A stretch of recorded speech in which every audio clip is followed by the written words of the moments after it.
Like as a goalie coach or as a head coach? As a head coach. U9. Was it whole ice? No. That's not true. We played tournaments that were whole ice, but we didn't know that we were about to play whole ice. Okay. But it was majority half ice.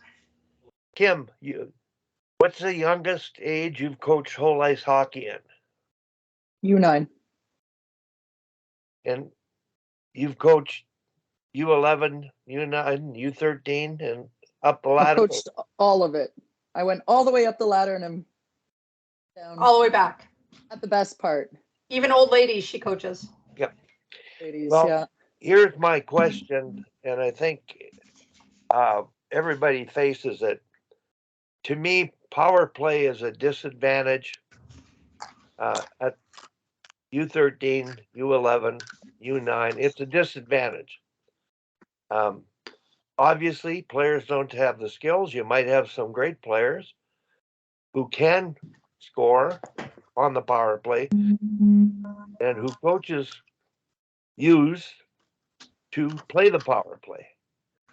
So my big concern is that's all they do. They just throw out their best players all the time. And I've discovered that the other players don't get to play very much. And I've had to deal with that. So the ethical nature of trying to win the game in minor hockey and not give kids a chance to participate in the power play is my biggest concern, let alone execute, have the skills to possess, see the ice, move the puck, and get a scoring chance on the power play.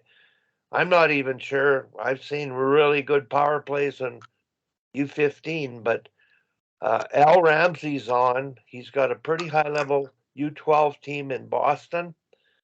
Very good offensively. He's a very creative type coach. Tom last year coached U13, got to the city final at the Division III with it. And I know he works on power play, and he's got a U15 team this year. So the topic was, how do you get some use of power play?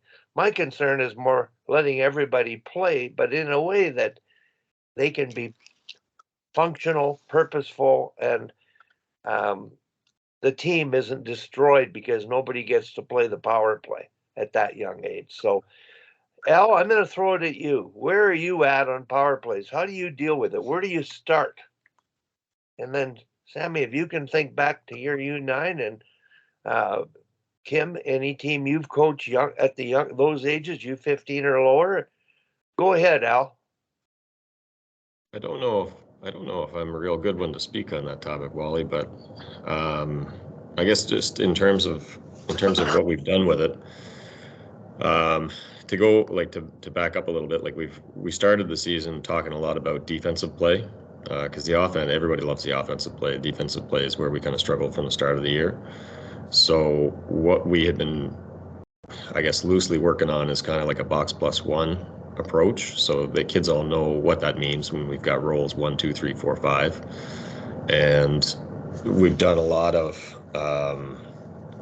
zone play where we'll take away the plus one, so now it's just the box, right? 1, 2, 3, 4, which is penalty killing, because they struggle with those roles, the traditional winger roles up high, mid to high in the zone kind of thing, and being disciplined there and not chasing the puck. So we haven't really done anything specific to the power play where we talk about like a power play, like set plays and things like that. It's more just, it opens up more ice. So we play the same way that we do. We don't have any power play lines or anything like that. It's just the next kids go, whatever. Same thing for penalty killing.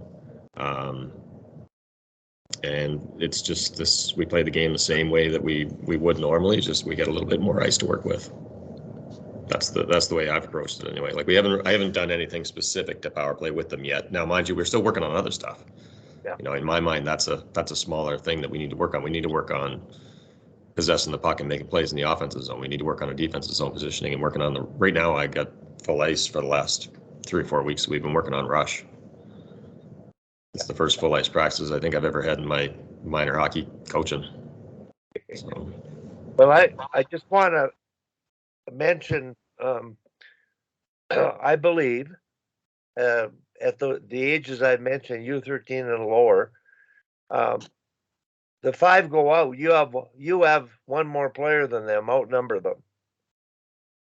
Rely on your offensive ability, possess, protect, and move the puck, read the ice, and see the ice. But there's a point where they may need a little bit of structure that will help you. But they're not skilled enough to play a conventional structured power play. And they're learning to develop their individual skills to where they can be more effective.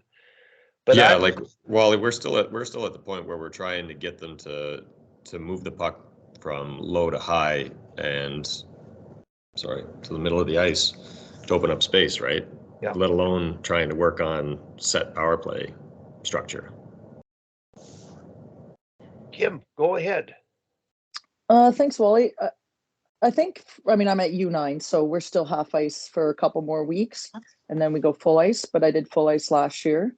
And, you know, similar to Al, we definitely aren't setting up anything on the power play. There are teams we play against that when they get a power play, they do put out their best 5 players, no question. We do not do that. And everyone gets a chance. But for us right now, there is no power play structure. It's the same structure. We always have 2 around the puck.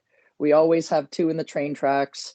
And then we allow that next player to be creative. So, right now in the 4-on-4 half ice structure, having, 2 close to the puck and 2 in the train tracks, whether it's offensive or defensive, actually makes us look like we really know how to play hockey. So it's actually quite like, everyone's like, oh, you've been teaching them like, where to stand. And that's all we tell them. And it looks pretty good. And so I guess when we get to power play, well, can you explain that? If I don't quite understand it, I just want to be sure. Are you talking half ice here? Half ice, but we would do the same thing full ice. So okay. right now we're half ice 4-on-4. When you say 2 on the puck, I say possession overrides position. Outnumber them. That makes sense. 2 on the puck. Yeah. So we say 2 in the train tracks. The train tracks I've only used as a forecheck concept. You're using. Oh no, Wally, it's an always concept. Okay, good. Elaborate on that. Okay, so the train tracks, just to explain. So if you take like the center ice circle, not the dot, but the circle, and you drew straight lines from end wall to end wall through those lines, that would be what I would call the train tracks. And so no matter where the puck is, in the offensive zone, in the defensive zone, we always want to have 2 players in the train tracks. Now, we're a little bit more specific about where those 2 players in the middle of the ice want to be, but you can imagine if we're in the offensive zone and the puck is in the corner and we've got possession, we want 1 player in front of the net and we want 1 player probably higher up in the zone, not by the blue line because we can't shoot from there, but maybe by the hash marks at the top of the circles. Those would be the 2 players inside the train tracks.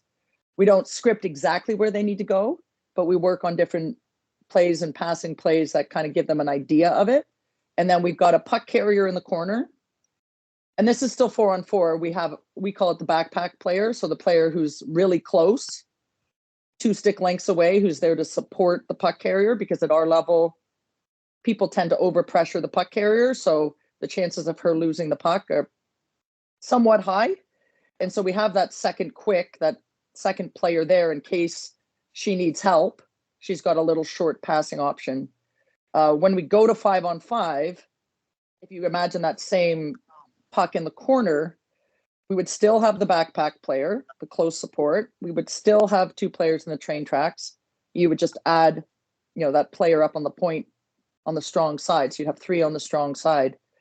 But it's we use it offensively, and then of course we use it defensively as well. So when the bad guys have the puck in our defensive corner, we've got 2 around the puck.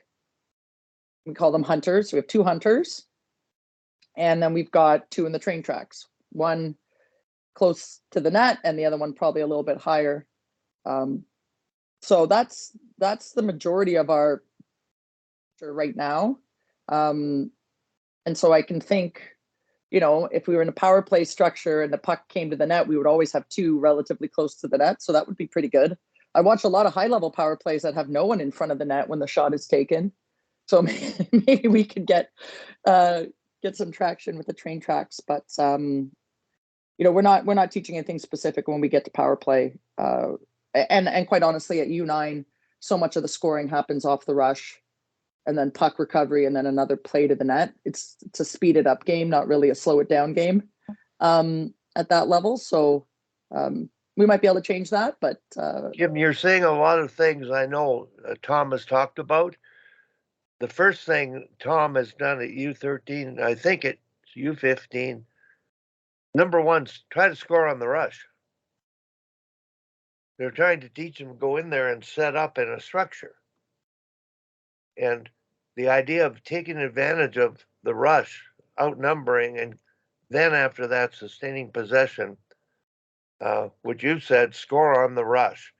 Kim, can you elaborate now at U11, U13, because I do want to get into what Tom is facing and going through, Al is evolving into, and what the U15s are experimenting with.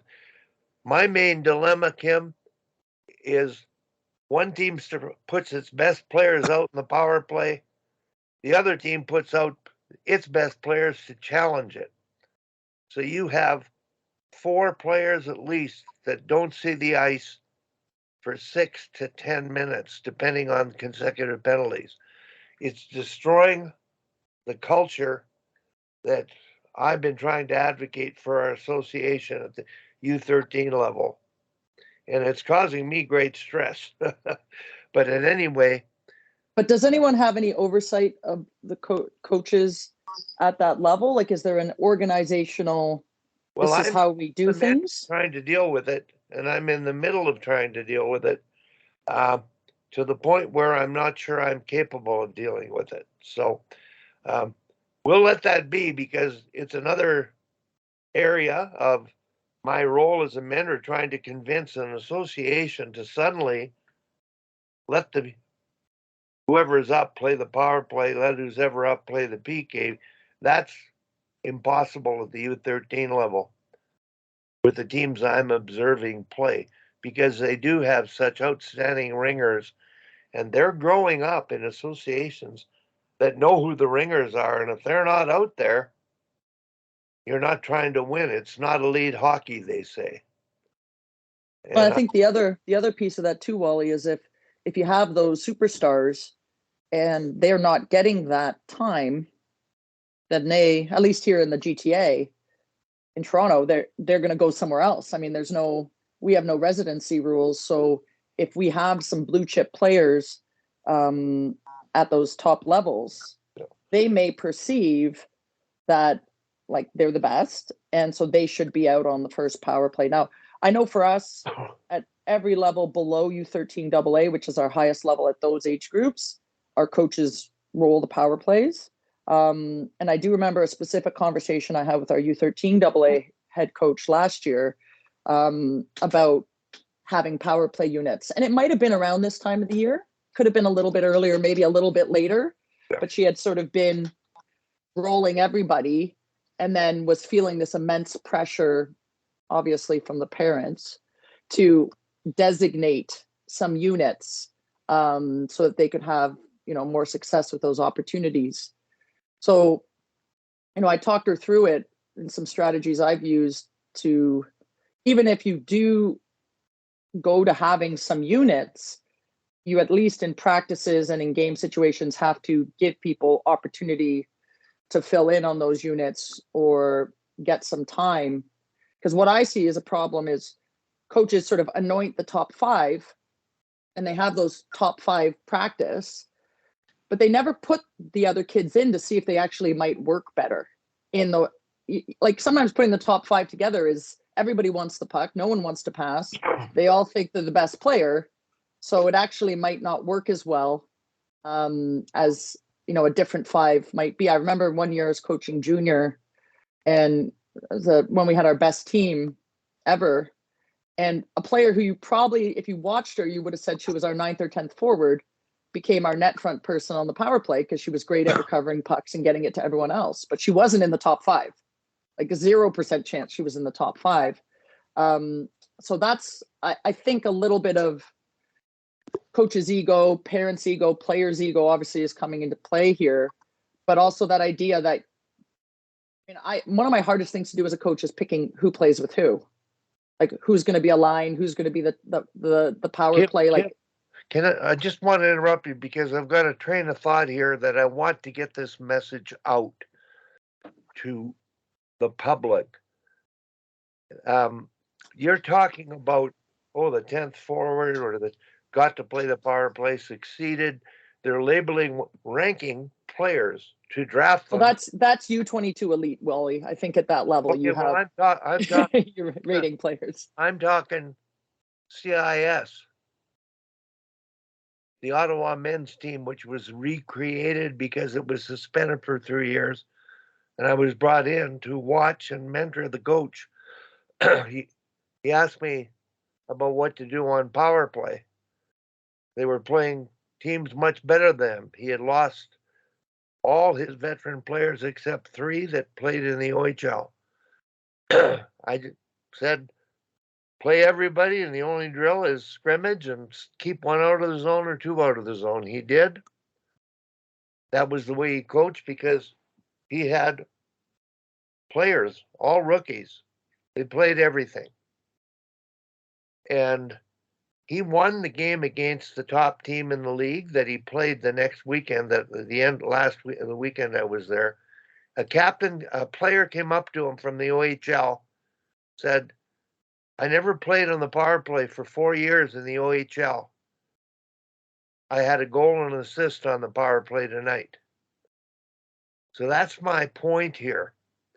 Here we are labeling kids and not giving them opportunities to experience and feel confident that they're capable of it. And at the college level, I witnessed this. So I preach, give everybody a chance. Is it equal? No, but it has to be fair. And in minor hockey right now, the biggest problem I've got to deal with at U13 is the best players. They're really noticeable. They may not be out there that more often, but when I have parents complain about their kids not getting to play, it's legitimate. And I think that's really undermining the essence of development and the long-term process of winning it at the next level or any level. So it's the same with Kim with her team Iceland. She's going to have a power play and people on the penalty kill. Now, I'm not talking about that. She wants a respectable income or a respectable outcome. But if you coach for outcomes and don't have a process to achieve the outcome that includes minor hockey, everybody, then you're like, I'm wasting my time. And that's what I'm trying to deal with right now. But Kim, go ahead, because we'll get into what Tom has learned and done. And I'm sure Rick with his junior team, and anybody can chime in here anytime. Sammy, you can chime in about the National Women's Program and its power play. We eventually decided on 10 and 10 power play people, 10 penalty kill people. I just want to add something to the minor hockey conversation quickly before I have to depart, but that at the U7 and U9 level, that penalties can be really hard on kids, and don't forget to explain what they are to kids too. I'm sure Kim has had this on her team, but like girls like in tears because they felt like they let the entire team down. And in girls hockey, girls don't tend to watch much hockey, so they don't know really what the game is all about. So we as coaches, I mean, we're disseminated everything.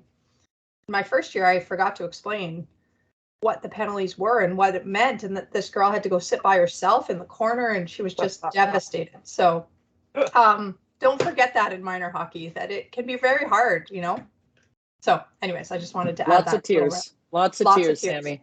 Lots of tears, except for my kid, who's like so excited when she gets a penalty. The apple did not fall far from the tree here. And actually, my 5-year-old is a menace. I thought nothing. My 7-year-old is like full body on body, stealing pucks off kids. and my 5-year-old thinks her stick is like for chopping trees down. I'm a bit horrified, but I didn't show her it. I promise you. I was not sure what happened. But Wally, one thing I would say is, coaches need to run drills in practices that offer a potential reward for players in a game. So if I'm running power play at practice, let's say I'm just doing it in my regular 5-man units or whatever I've decided on, you can give a carrot to the players and say, whichever power play does the best in practice, you're going to get to start the first power play of the next game. So whether that's, whichever power play unit gets the most shots on net, whichever power play unit scores the most goals or has the longest possession. And then you might have a, more superstar unit who's just not getting it done that day in practice, or, isn't delivering on the things that you really want to see. And then maybe a unit who doesn't have as much skill on it might get a really cool opportunity because of the hard work they're doing in practice and their execution in practice. So what I often think is, we pick these units and then we don't actually have any data in the short term about how well they're going to do in a game because they just haven't had enough power plays together yet. And so you almost have to use your practice data to figure out who is actually doing the best and then reward players for doing that. And I've done the same thing with PK as well. And actually in girls hockey, years ago when I was coaching U15, I was always curious. I felt like a lot of girls shy away from being on the power play. Kind of like no one wants to take a shootout shot at the end of the game. They all like shrink into the bench, like they don't exist. And so I actually asked my players, if you could only pick one special team to be on, power play or penalty kill, which one would you pick? And it was anonymous. And 75% of them picked PK, which meant I actually didn't have enough players for a power play. I didn't know who they were because it was anonymous, but it spoke to their mindset. And then that was an interesting tidbit to share with the parents who are all getting up in my space about, well, Sally should be on the power play. And I'm like, I don't know if Sally put her hand up for power play because it was anonymous, but 75% of them said they'd prefer to be on the PK. So obviously that's a confidence issue, probably more than anything else. But I think there's things we can do away from the actual game situation to empower the players and have them think about it differently. Sorry to interrupt you again, but the train of thought here, I'm talking Bob Murdoch and the Winnipeg Jets and what you're talking about. Kids don't play the power play. They don't feel good about it. They don't get confident to play it. How soon do they lose confidence and belief in themselves to try it? Well, Bob Murdoch, all units played the power play. He was coach of the year that year. His fourth line unit was a grander power play, probably what a minor hockey power play should be at the U13 and U community levels and the U11 levels. Outwork, outnumber, outpossess, and score. And maybe the third line 50-50'd that with a little structure, while the second and first might have been structured. The result of what he did, building that team spirit, won him coach of the year. Now, of course, like all coaches, he got fired. What I don't like about minor hockey coaches is they're being turned over more often than some paid coaches, because this dilemma of not getting the results and the pressure coming from the outside to where coaches have to win, feel they have to win, they're getting forced to do things. They could stand up to it independently and say, no, it's not my philosophy. And it actually isn't the philosophy of our association. Yet it's being violated.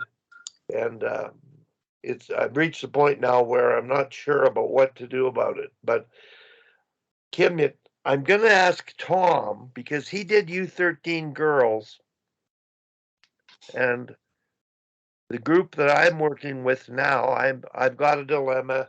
I went on the bench in the playoff game to decide who would.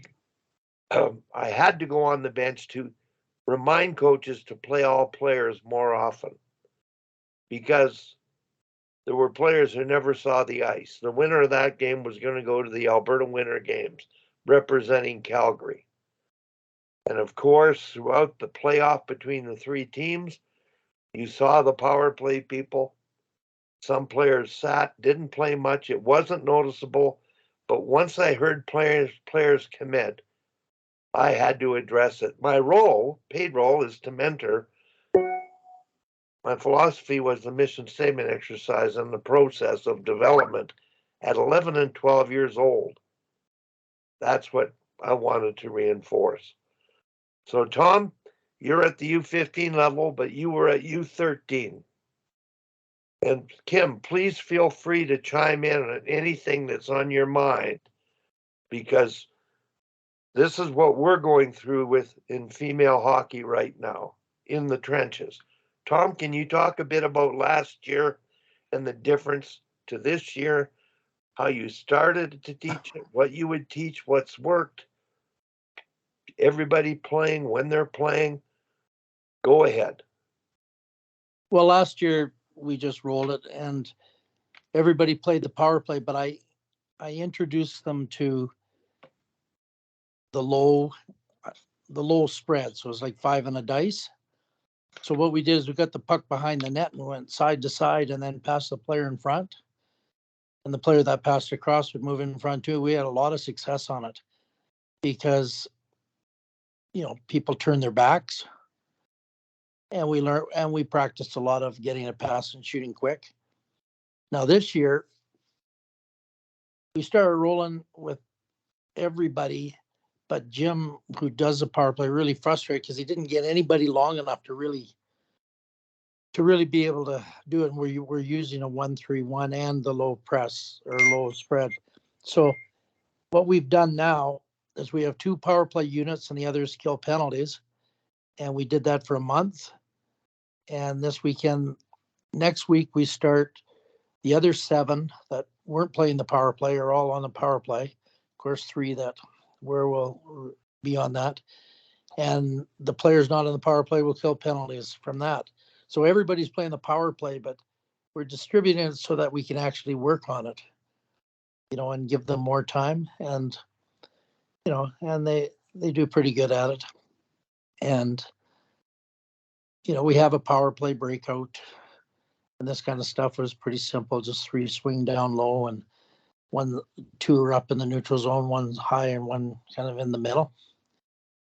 But we just have everybody playing, but not all at the same time. And then what we said is come February, we're going to see who was the best at it, and we'll end up with 2 power play units and the others killing penalties. So everybody's getting the opportunity to do it. So, and we do that Bob Johnson power play game where 1 player goes in and forces, sometime 2, and the game you talked about with 1 player in the neutral zone.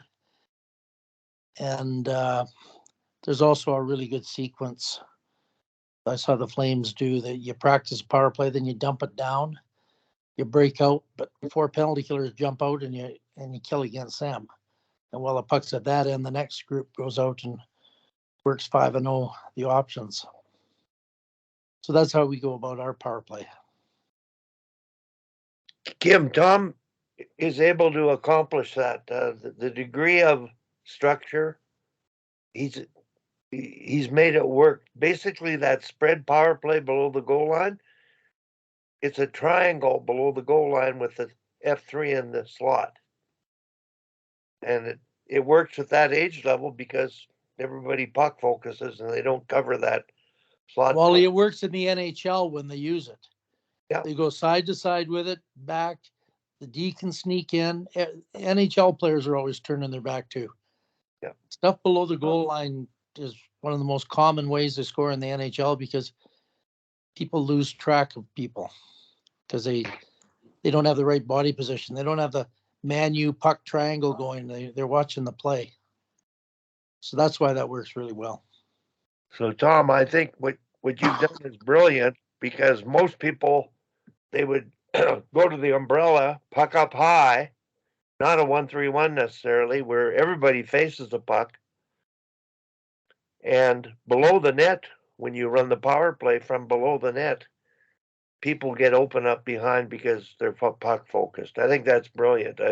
I saw it work 5-on-5 for you because at the U13 level last year. So, Kim, does this sound too complex or too much at the U13 level?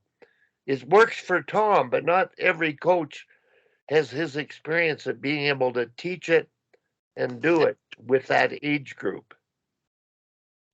I don't think it's too complicated from a conceptual standpoint or a tactical standpoint, like to draw it out and explain it and have players understand it. I think is very doable. To have, you know, the skills, you know, the ability to pass at the right width or the right weight at the right time through the right opening, I think is something that needs to be cultivated a lot more, especially in the female game. That idea of arriving on time and kind of getting lost a little bit so that you're not covered by a defender. Obviously, that's easier to do on the power play than it is on the penalty kill. But that's where a little bit I think, and this is a very, I can see this being very successful. I've used this type of attack before at these age groups.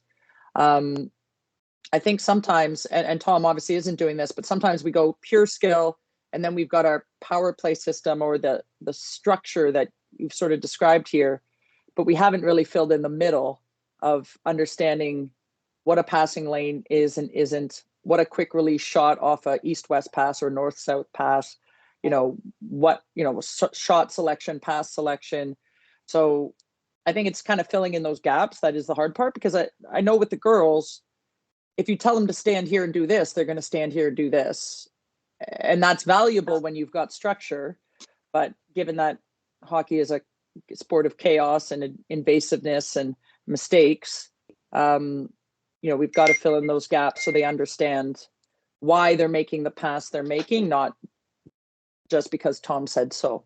And I'm sure Tom's doing that, but I would hope all the coaches listening can understand that, because just drawing it on the board and saying, well, the puck goes here to here to here, a lot of girls, if you tell them the puck's got to go east-west below the goal line, and then there's a checker there, they actually freeze up because they don't know what to do and they don't have enough hockey IQ developed to figure out what's the next best play or how to recreate a different passing lane or shooting lane. So that would be my advice to those listening. You know, the structure will work, but they have to understand, you know, the when and the why and the how, and have the fundamental skills.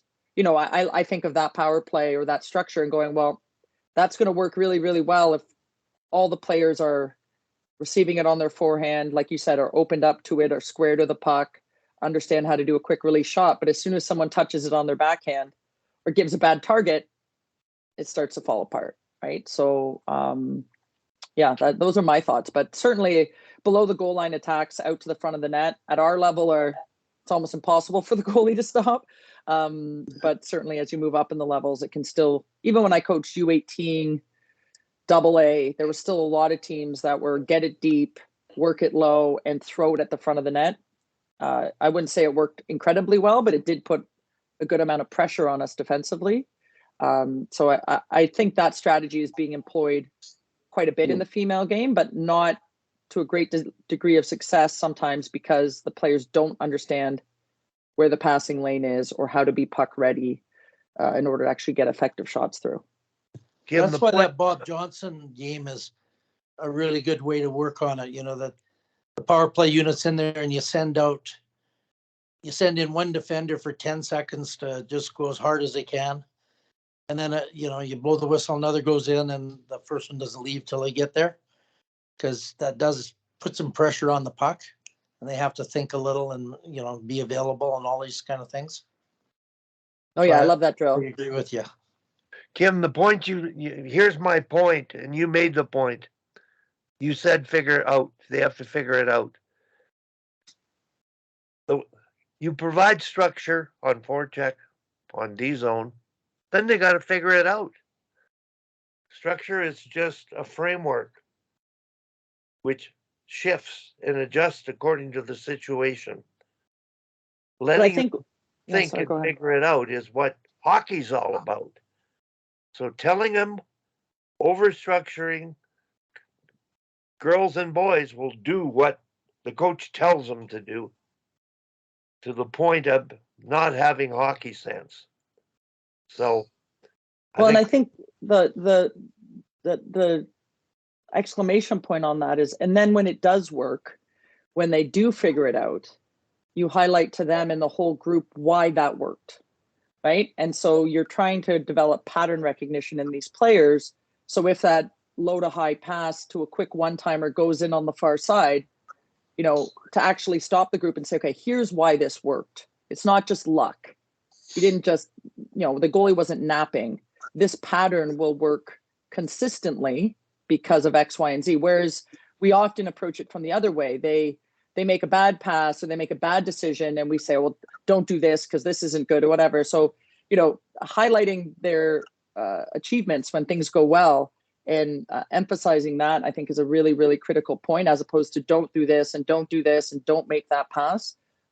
Because again, as Sammy said earlier in the call, girls aren't necessarily watching as much of the NHL highlights, or hopefully the PWHL highlights when they start coming on TV. You know, they're not seeing a lot of these patterns over and over again, night in and night out, by watching 3 hours of NHL hockey. And so we really do have to capture them in the moment, and, you know, maybe even using the video and saying, here's some of our best goals from around the net. And you'll see every single time we made pass X, Y happened, and we scored on every single one. And the girls really feed off of that, to be able to see it and understand that pattern over and over. So that would be, you know, another piece is being able to use a little bit of video and showing them success. With the girls, it's like worth its weight in gold, right? They're only going to see like what they did wrong, or they turned the wrong way, or my ponytail looks weird, right? But if you can show them highlights of them doing it right and explaining why that is right, I think that's really, really important. Power play, 5-on-5, whatever you're teaching. But I got to jump off, guys, because we're in the middle of moving. So I'm not going anywhere exciting, but I should probably move some boxes around. So it was good to see everyone again. Kim, thanks